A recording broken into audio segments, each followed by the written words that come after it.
personally, I don't care about what car I drive. For me personally, you know me here, some of you. If I want to go somewhere, it doesn't matter how I get there, as long as I have convenient way of getting there. When there was Achaba, if I want to go to another place, if what is available to me is Achaba, I will go with it.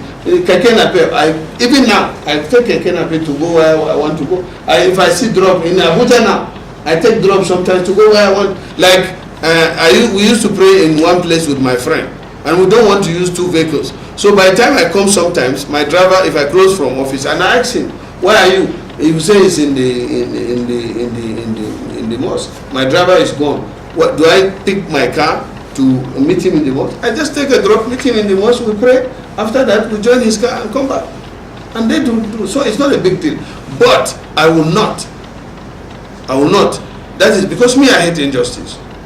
Injustice includes anything injustice to me. I feel that as Nigerian, as a public figure, quite okay. I should not be deprived of my right and privilege. And I believe that that car issue is a right and privilege of Nigeria. But I will support cancelling every public officer should not be given a car in any way. Then senators should not be given. No minister should be given a car. No PAMSEC should be given a car. No chairman should be given a car. No public officer, because I'm a public officer, should be given any car. Then it is wrong for senators to own or to buy a car for any of the senators. But you know, PAMSEC in the federal government, all of them are driving cars. In fact, one or two, she is a high court judge, she has a Camry. So you want me as a senator to drive? Can't do that. It's not right. So that is the issue of the car. It's not as a person. I don't care about it. But most is as an here on public servants, and you look vis-a-vis what is expended on or going to be expended on the purchase of cars or vehicles for senators. It's very, very insignificant. Very, very insignificant. So I look, I hate, injustice. I hate misuse of public funds. Look, the National Assembly budget, NAS, this year is 115 billion. This year, that of the judiciary is about 71 billion, I think. Okay. Now, the overhead and recurrent expenditure this year is 4 trillion. That is to say, this 4 trillion is going to be spent by the executive. Nobody is talking about that. And I want to say that more than 50% or 50% or 20, minimum, let me be very, very conservative. 30% of this money is just repetition and just exercises that will just go down the drain. Instead of you people to, question and ask for accountability on the 4 trillion that is going to be spent by public civil servants, public servants. People are talking about 1.5 or 115 billion, which if you put it as a percentage of 4 trillion, it gives you what? If you take it on the budget of the country, which is 6 trillion, it's 1.8%. This is an arm of government. If there is no legislature, there is no democracy.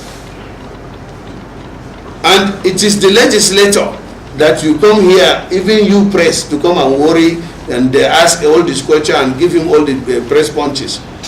You don't get that to do with the executive, because they have mobile police, they have a civil defense, they have SSS attached to them. Me as a Senate leader, do I have a chief detail? I don't have any detail. So let us be, and this I'm not just saying this because everybody of trial. Well, senators are divided already on that issue. But me, I'm a believer of the Constitution of the Federal Republic of Nigeria that I swore to defend, protect, and defend. And I'm also a victim. If trial is conviction, then I will not be talking to you now. Because or if accusation is conviction, then I will not be talking to you now. I was accused of being sponsor of Boko Haram, and I was taken to court. But I am presumed innocent until proven guilty. I went into election and won. Supposing that constitutional provision section 36(5) is not there, I would have been languishing in jail innocently. So are you saying now, because of these accusations on Saraki, which is before the court, should be foreclosed? What? Convict him first before he proves himself innocent? While the Constitution is saying that he is presumed to be innocent until proved guilty beyond competent court, beyond reasonable doubt. And that is what the National Assembly now said. Being the chairman of the National Assembly and member of the National Assembly, the National Assembly said, we are law-abiding people, and we will stand by the position of the Constitution, which is the presumption of innocence until proved guilty. That is my position. That's the position of the National Assembly. That's the position of the law. In fact, and he takes you. Are you saying that people should just start beating you, or just because somebody accused you of sleeping with his wife? He has to prove that he slept with his wife. If he accused you of stealing something, it has to be proven that you stole that thing. That's all it was. And these are guys that don't know me. I stand by what I believe. I cannot be senator forever, but I will be Ndume forever till I die. I have to be myself. And you see, as when you give somebody leadership position, that leadership will not be a leadership if he's not principled and he stands on certain things. So I don't know whether if you go to my Facebook, you will see a lot of funny things, especially these 2 days. Some guys who go, small boys, will go to the extent of using abusive language, rambaza and all that. But it did not allow me. Yes, I did not change my position. 2019 is coming, you will see. No. But that is not to say I'm perfect.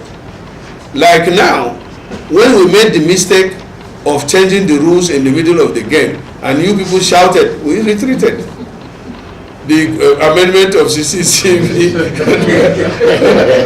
we did that, when the noise is, you people want to threat and say, okay, pull this thing, let's leave it. And we did that.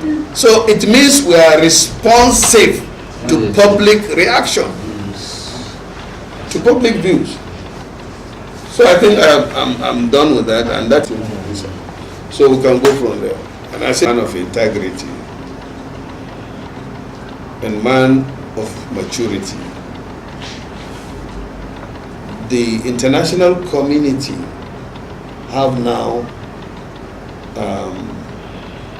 restored the confidence they have in the country Nigeria. And Nigeria is a very, very important country for the international or advanced countries.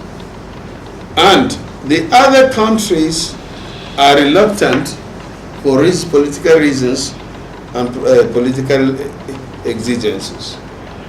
So the president now felt that China, being a very big trading partner with Nigeria, should be explored in terms of encouraging infrastructural development in the country and partnering with China to help our businessmen who are now, going to China for that. And I think it's yielded result by trade agreements that have been signed. And it's not long; it's just agreements between worth 6 billion.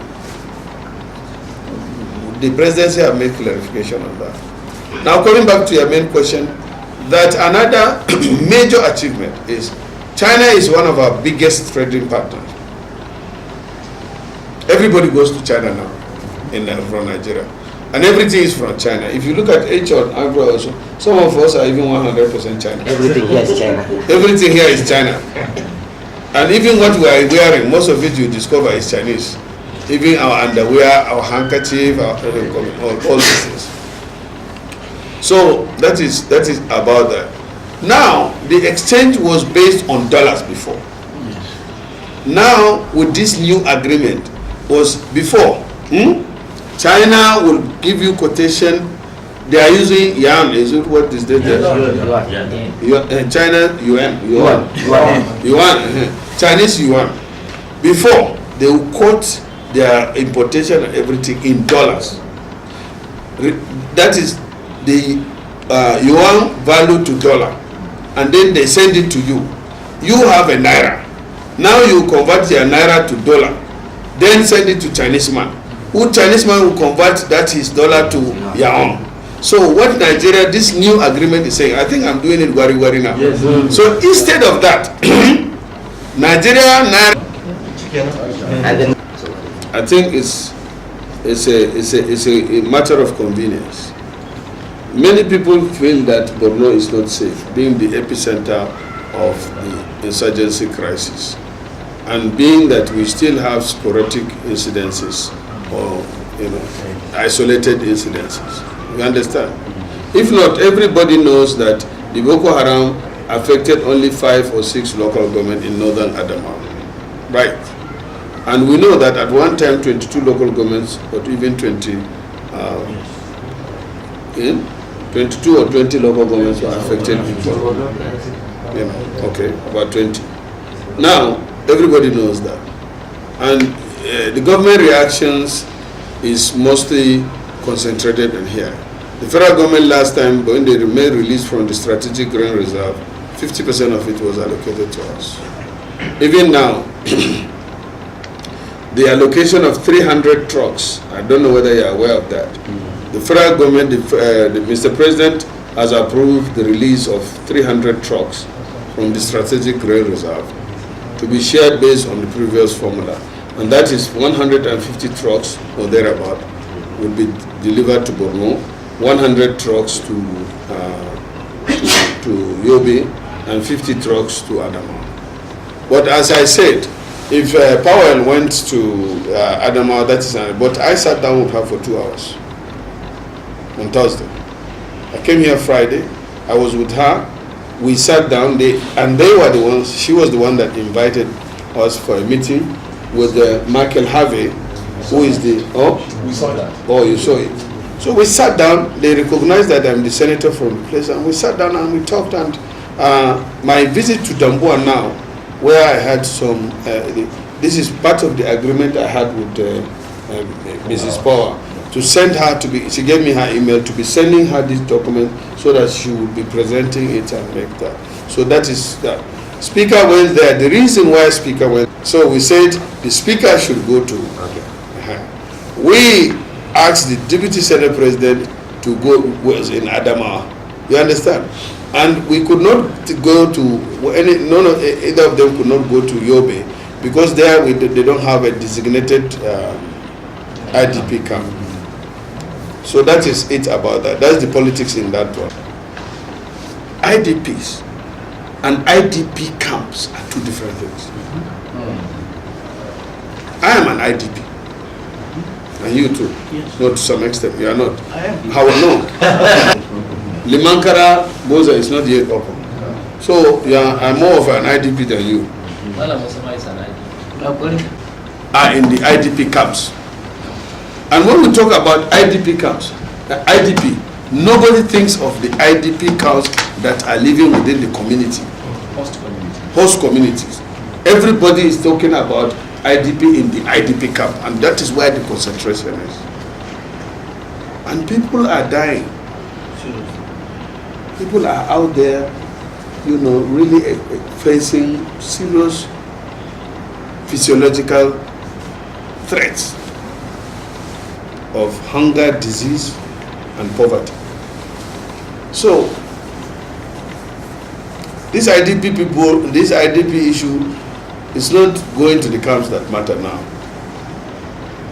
What of our people that are displaced within the host community? And the unfortunate thing is that those camping the people in the host community too are also poverty people, poor people.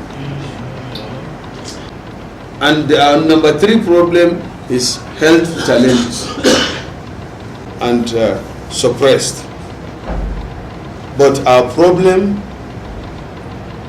of hunger, which is number 2. No, we showed the camp. So I went into Damboa and it's okay, I don't. That's my position. But politicians are scared of talking about certain things because of the sensations that you people put into it. Let me tell you one thing.